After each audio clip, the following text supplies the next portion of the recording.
رمضان المبارک کی 10 تاریخ حضرت خدیجۃ الکبریٰ رضی اللہ تعالیٰ عنہا کی وصال کی تاریخ ہے۔ حضرت خدیجۃ الکبریٰ رضی اللہ تعالیٰ عنہا طاہرہ کے لقب سے مشہور تھی۔ آپ رضی اللہ تعالیٰ عنہا کی پہلی شادی ابو حالہ بن زرارہ تیمی سے ہوئی۔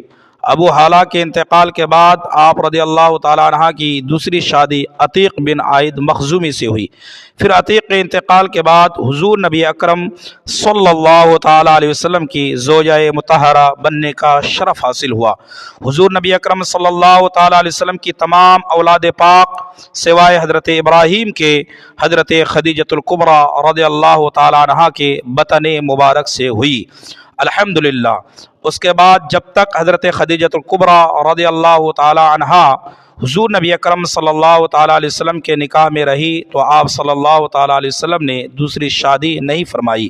حضرت خدیجۃ الکبریٰ رضی اللہ تعالی عنہا عورتوں میں سب سے پہلے حضور نبی اکرم صلی اللہ تعالیٰ علیہ وسلم پر ایمان لائی اور جان و مال کے ساتھ حضور نبی اکرم صلی اللہ تعالیٰ علیہ وسلم کی بے حد مدد فرمائی۔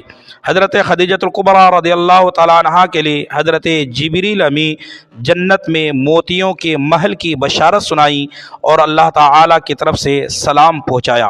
ام المومنین حضرت عائشہ صدیقہ بیان کرتی ہے کہ حضور نبی اکرم صلی اللہ تعالیٰ علیہ وسلم ہمیشہ حضرت خدیجۃ الکبریٰ کا ذکر کیا کرتے تھے، تو میں نے پوچھا یا رسول اللہ آپ ہمیشہ حضرت خدیجۃ الکبریٰ کا ذکر کیا کرتے ہیں؟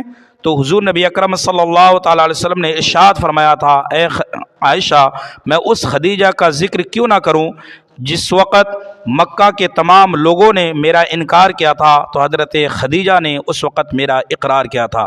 تو اے ناظرین کرام، آج کی تاریخ یہ 10 رمضان المبارک کی جو تاریخ ہے یہ حضرت خدیجۃ الکبریٰ رضی اللہ تعالیٰ عنہ کی وصال کی تاریخ ہے، اور آج کی اس مبارک تاریخ میں میرے دادا حاجی دیانت علی کا بھی انتقال ہوا تھا۔ میں دعا کرتا ہوں کہ اللہ تبارک و تعالی حضرت خدیجۃ الکبریٰ رضی اللہ تعالیٰ عنہ کے صدقے تحفے سے میرے دادا حاجی دیانت علی کی بھی خوب خوب مغفرت فرمائے۔